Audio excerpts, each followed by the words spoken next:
et bienvenue dans Back to School, nous sommes en direct sur Job Teaser. Je vous rappelle le principe de Back to School, il s'agit d'un live de 30 minutes durant lesquels c'est vous jeunes talents qui allez pouvoir poser toutes les questions que vous voulez à vos potentiels futurs recruteurs, qui y répondront aujourd'hui, mais surtout qui sont venus vous présenter leur offre d'emploi. Et justement aujourd'hui je reçois Business and Decision, un groupe international de consulting et d'intégration de systèmes. Mais Business et Decision c'est aussi 2400 collaborateurs en France et dans le monde puisqu'ils sont présents dans 11 pays. Mais l'information à retenir aujourd'hui, c'est que c'est un groupe qui vous propose d'intégrer leur école, car ils ont créé leur école de la data. Pour résumer, il s'agit d'une formation qui vous est destinée afin de vous permettre de devenir data engineer ou data scientist. Mais pour répondre à toutes ces questions aujourd'hui, nous avons la chance d'avoir deux intervenants de chez Business et Decision. Et on commence par Didier Gauthier, directeur des offres Data Science et Connaissances Clients. Bonjour Didier. Bonjour, alors c'est le directeur intelligence artificielle et data science. C'est parfait. Merci Didier d'être présent aujourd'hui. Mais également Valérie Lavdal, directrice générale déléguée du groupe. Bonjour Valérie. Bonjour. Merci d'être présente aujourd'hui. Alors ensemble, on va répondre ensemble aux questions des étudiants. Mais avant toute chose, on va en apprendre davantage sur Business et Décision grâce à notre première rubrique, Au tableau.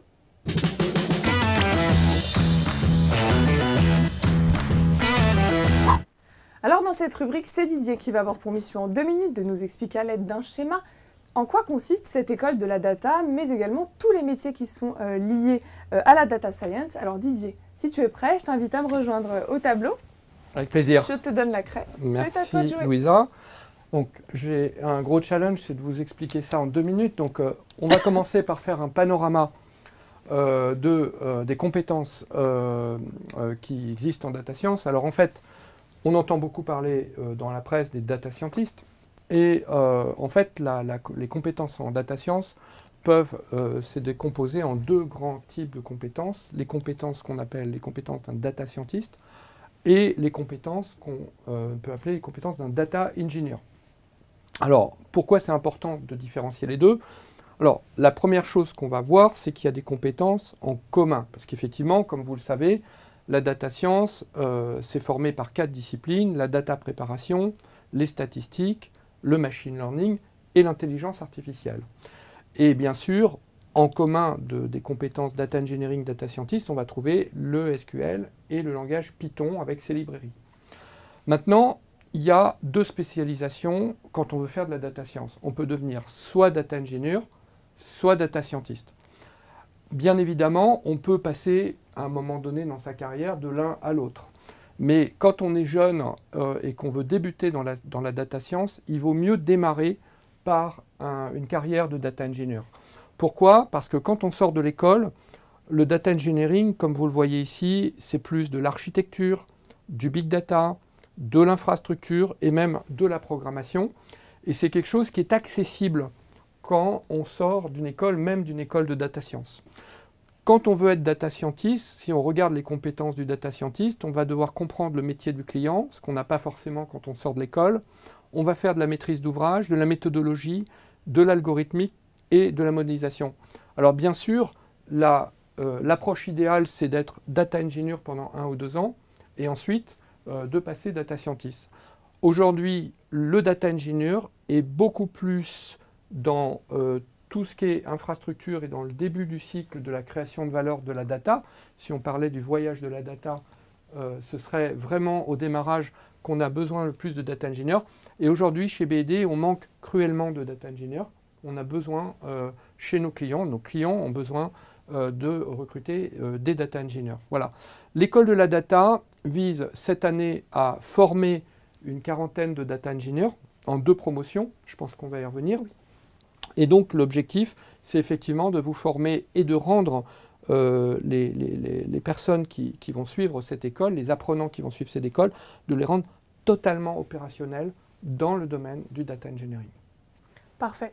Je te remercie beaucoup Didier. Merci Louisa. Je t'invite à te rasseoir, on va revenir un petit peu sur ce que tu viens de dire. Mais avant toute chose, on va replacer les éléments dans le bon ordre. Vous recherchez des jeunes diplômés qui proviennent d'écoles d'ingénieurs ou encore d'universités et qui ont suivi un parcours en mathématiques, en statistiques ou encore en informatique.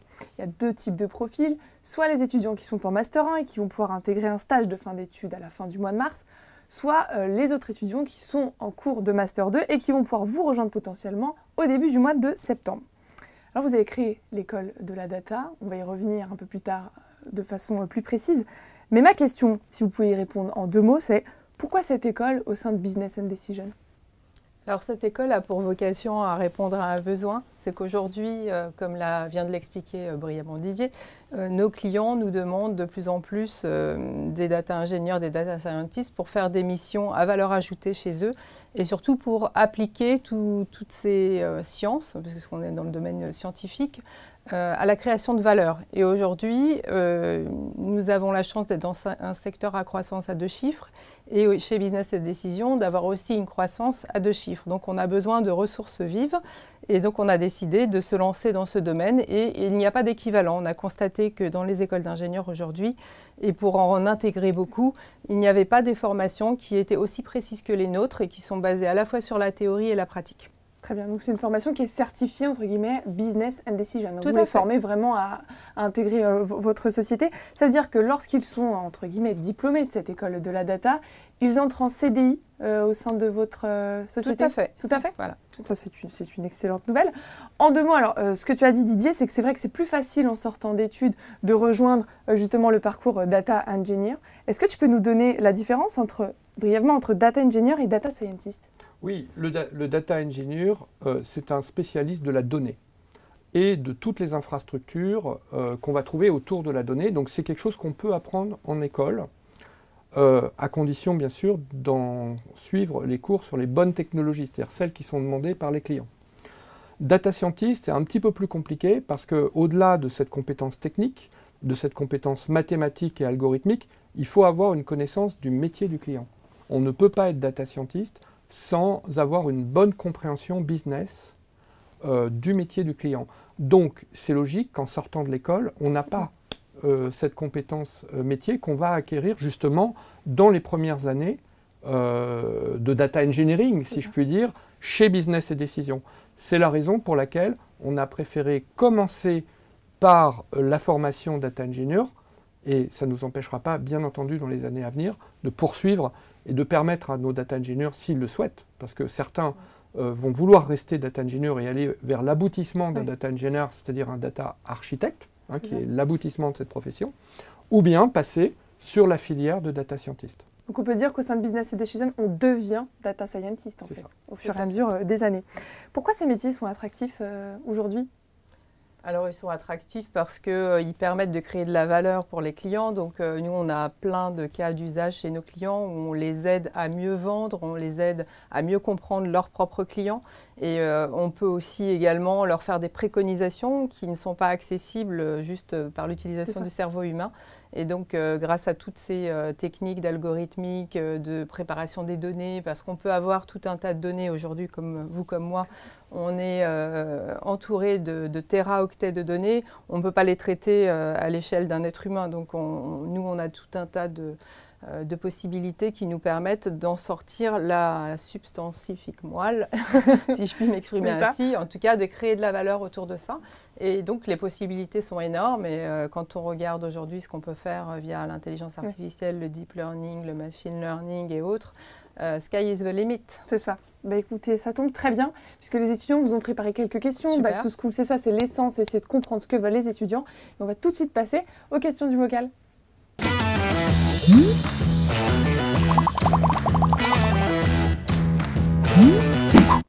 Alors Valérie et Didier, devant vous, vous avez 3 bocaux. Je vous les retourne. Vous avez question expert, question qui pique et question RH. Le principe est très simple. Qui veut piocher la première question? Alors j'y vais. Allez, c'est parti pour une question RH. Alors, je la lis? Tu peux la lire. Je peux la lire. Quel apport l'école de la data a-t-elle par rapport à une formation initiale dans la data science? Je demande la date de début, la durée de la formation et les prérequis nécessaires pour faire votre formation. Quels sont les outils décisionnels les plus répandus? Voilà, ça fait beaucoup. Une personne intéressée en tout cas. Voilà, tout à fait. C'est très précis, très intéressant, merci. La date, la durée de la formation et les prérequis. Les prérequis, il y aura un test technique parce que nous visons l'excellence.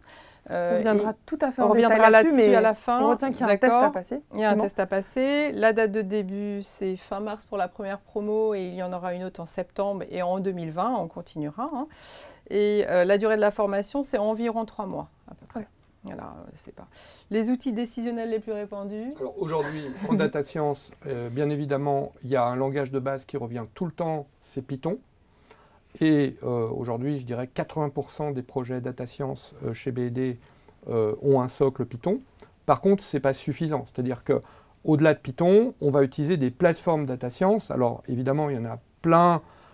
Je ne vais pas les citer parce que, évidemment, il y a des éditeurs de logiciels qui sont derrière. Bien sûr. Et donc, bon, ça, c'est des questions auxquelles on verra pendant, les formations.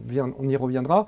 Ce qu'il faut effectivement retenir, c'est que nous, dans cette école de la data, on va former sur les technologies les plus demandées. Très bien. Et donc, qui sont les technos que nos clients demandent.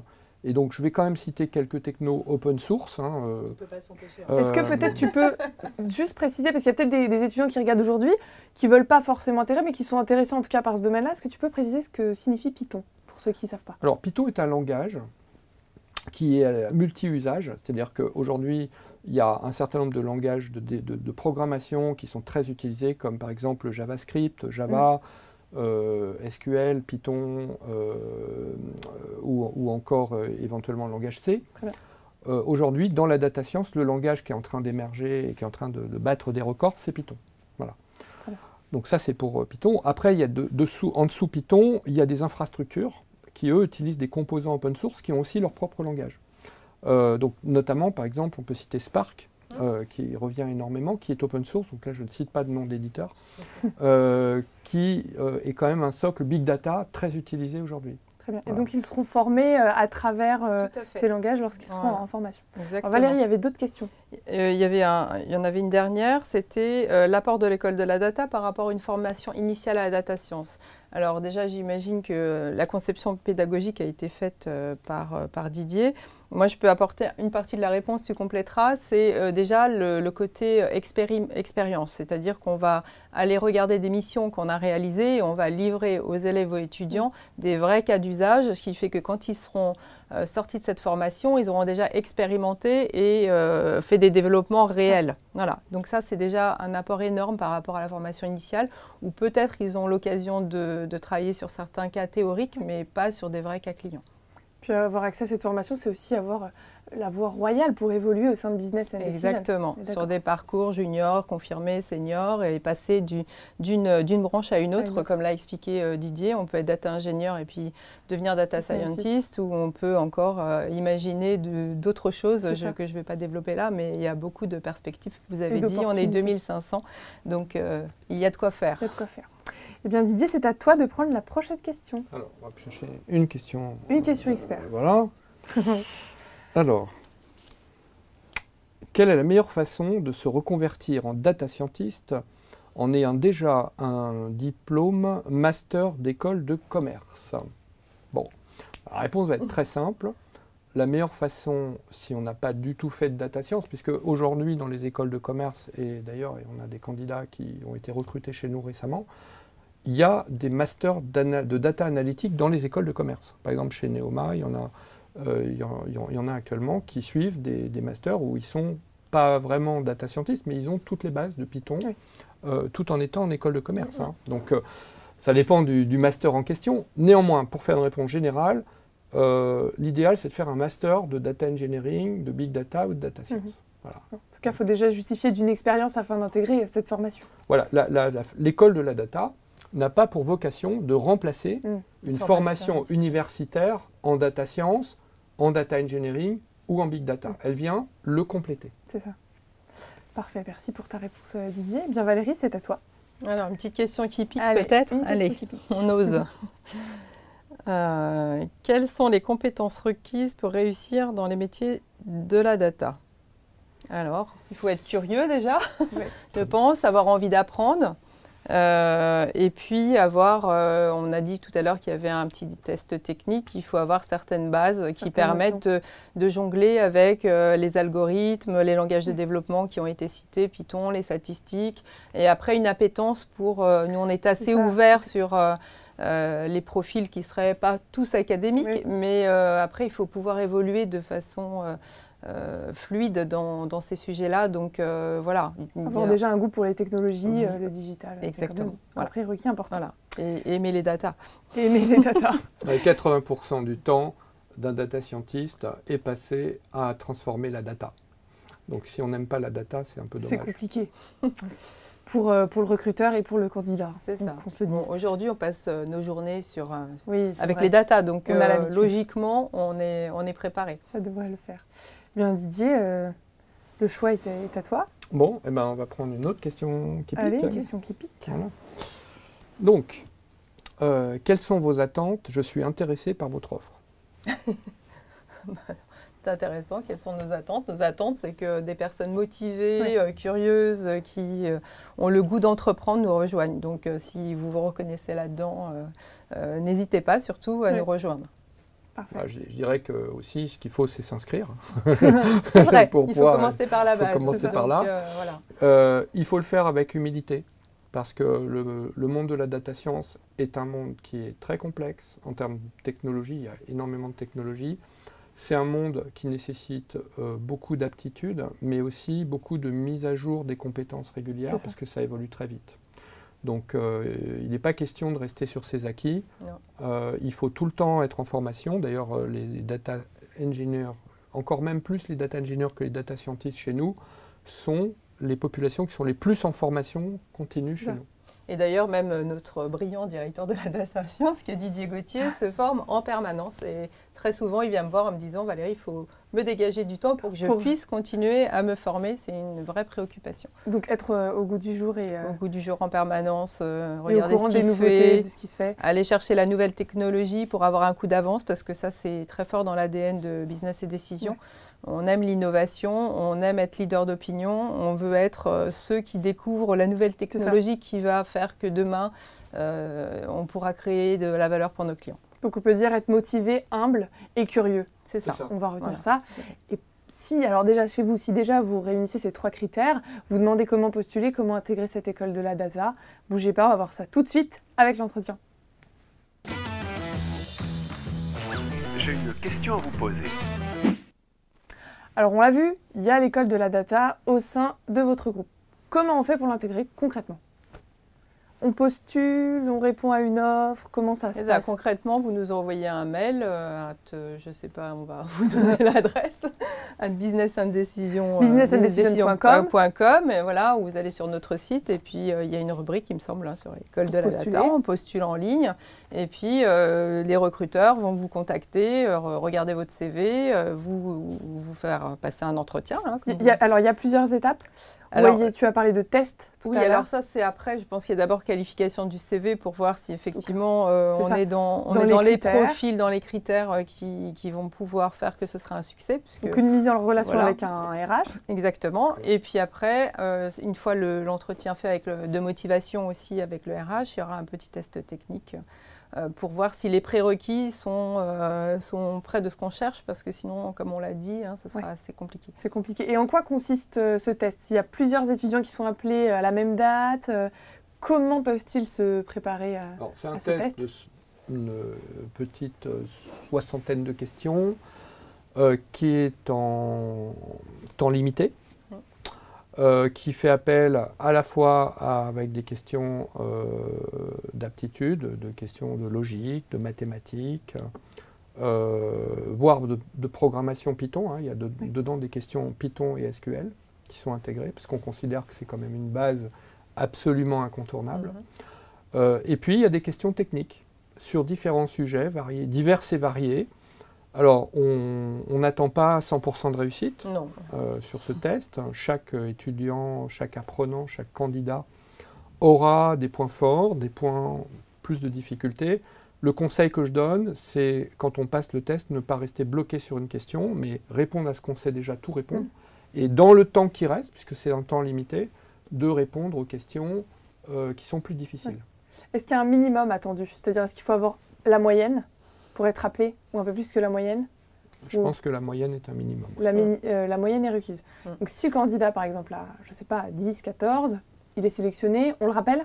Oui, tout à fait, on le rappelle. Et puis là, je pense qu'il y a un autre entretien avec la personne qui s'occupe de l'école, qui est Frédéric Sanchez. Voilà, et donc après, on va lui expliquer les modalités, il sera retenu a priori. S'il a réussi le test et qu'il a passé l'entretien RH, bon, après il y aura un entretien de finalisation pour lui expliquer les modalités suivantes, quand commence la formation, l'intégration, le déroulé du parcours, et puis on répondra à toutes les questions qu'il pourra avoir. C'est ça. Est-ce qu'il y a une épreuve en anglais? Est-ce que l'anglais est obligatoire? C'est un plus. Je vais vous répondre qu'on ne conçoit pas un métier de data scientist ou de data engineer aujourd'hui qui ne parle pas anglais. Pour une raison toute bête, c'est que 80% des documentations des logiciels et des langages qu'on utilise sont uniquement en anglais. Et comme ils évoluent très vite, par exemple, il y a des logiciels, il y a une version tous les mois et 2 ou 3 versions majeures par an. Donc ça veut dire que la doc de ces trucs-là, elle change 2 fois, 3 fois, 4 fois par an. Oui. Donc c'est impossible à traduire et à maintenir un flux de traduction sur une telle vitesse. Donc, je pense que dans les parcours des formations initiales, ils sont déjà très habitués à ça. Oui, c'est déjà intégré. C'était un peu les langages en anglais. Donc la réponse est oui. Donc la réponse est oui, et même essentielle en fait. Voilà. Tout à l'heure, Valérie, tu as dit que vous recrutiez à peu près 40 profils, c'est ça? Donc ce sont 40 jeunes étudiants. En fait, c'est comme des promotions. Ils sortent d'université, mais là, ils réintègrent une nouvelle promotion. Voilà. Et donc concernant cette école de la data, ils ont accès donc, à des formations techniques, mais aussi ils sont avec les opérationnels pour travailler sur des projets. Clients. Des projets clients, tout à fait. Donc ça, c'est un des intérêts de cette école de la data, c'est qu'elle n'est pas purement théorique et c'est une vraie volonté. On n'a pas voulu faire, comme vous le dites, surajouter sur la formation initiale. Déjà, on a regardé ce qui était fait en formation initiale et on a fait d'autres choses qui aujourd'hui, ça ne va pas être un doublon parce que sinon c'est un peu ennuyeux et je peux le comprendre. Et surtout, c'est cette interaction permanente entre la pratique professionnelle, donc les missions des clients, et puis tout ce qui est parcours technique qui est nécessaire aussi pour pouvoir aller chez les clients, développer en Python et en SQL et autres. Je regarde un peu l'anti-sèche de temps en temps.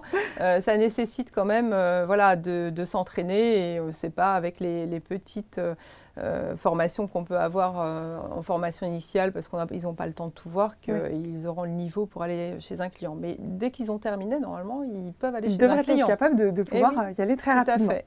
Alors cette formation technique, elle a lieu sur Paris.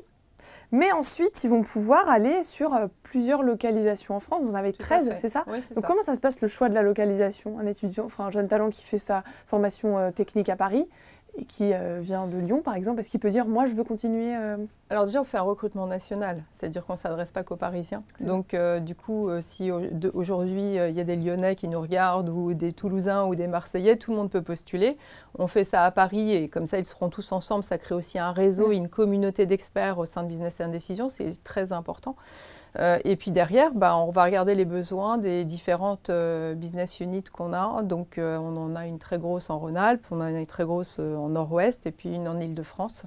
Et donc là, en fonction des besoins et des missions, on va regarder la meilleure adéquation entre le souhait du candidat, les possibilités de poste et les missions des clients. Parfait. Mais en général, ça se passe bien, il n'y a pas de... Voilà. On arrive à trouver l'adéquation. Trouver une bonne entente. Aujourd'hui, juste excusez-moi, aujourd'hui on a beaucoup plus de demandes que de possibilités d'y répondre. Bon, donc, ça c'est une bonne nouvelle qu'on retient quand même.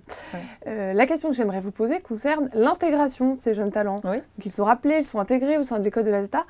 Quels sont les dispositifs, quelles sont les mesures qui sont mises en place pour cette intégration des jeunes talents ?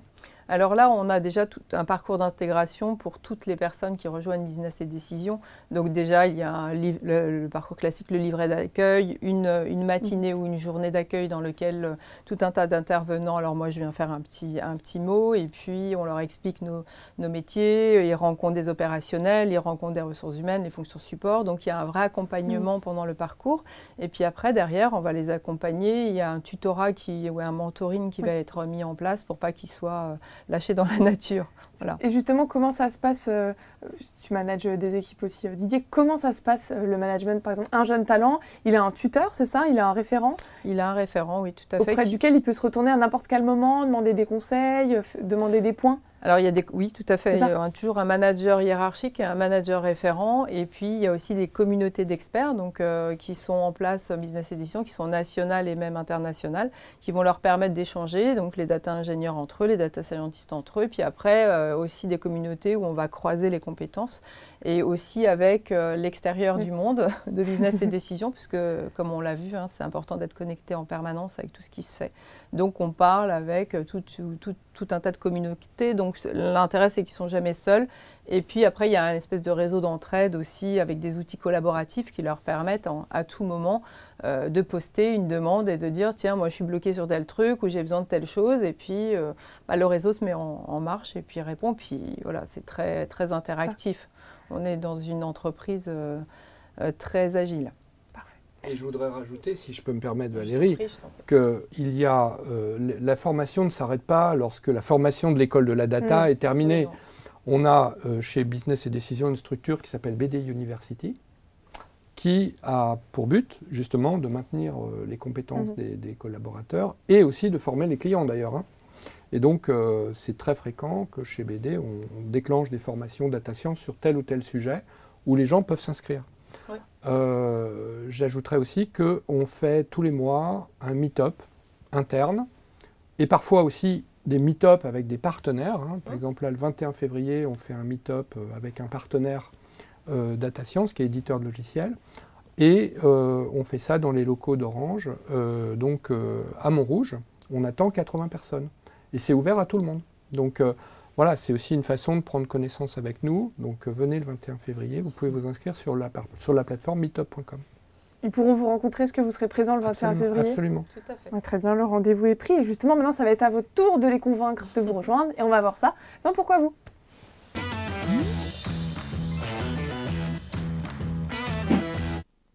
Alors, pourquoi vous? Pourquoi rejoindre Business and Decision? Qui veut répondre à cette question?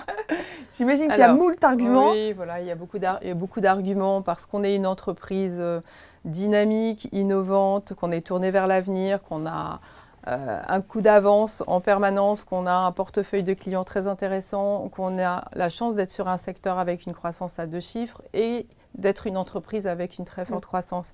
Donc venez nous rejoindre parce que vous allez faire des choses très intéressantes, vous allez vous épanouir, vous développer et vous aurez des perspectives nationales et internationales. Donc il n'y a pas beaucoup d'entreprises en France qui peuvent promettre ce genre de choses. Et puis voilà, puis après une convivialité et une proximité entre tous qui est vraiment, je pense, un atout. Parfait. Oui, j'ajouterais, si je peux me permettre, que dans le domaine de l'IA et de la data science, peut-être que 70-80% des usages ne sont pas encore connus. C'est vrai.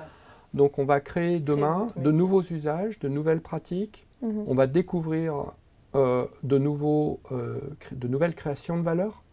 Et ça, c'est vraiment toutes ces nouvelles technologies qui le rendent possible. Et donc, en étant que chez BD, on est les acteurs de demain, en fait. Je crois qu'on va rester sur ce mot de la fin qui me semble très bien. En tout cas, chez vous, si vous êtes passionné d'innovation et que vous avez envie de relever de nouveaux défis, eh bien, il ne vous reste plus qu'à postuler sur businessdecision.com ou sur jobteaser.com. Bien évidemment, vous pourrez retrouver Didier et Valérie le 21 février. Encore merci à tous les deux d'avoir témoigné, d'avoir donné toutes ces bonnes clés aux jeunes talents avant de vous rejoindre. Chez vous, bon courage dans la suite de votre recrutement et je vous donne rendez-vous très vite pour un prochain live.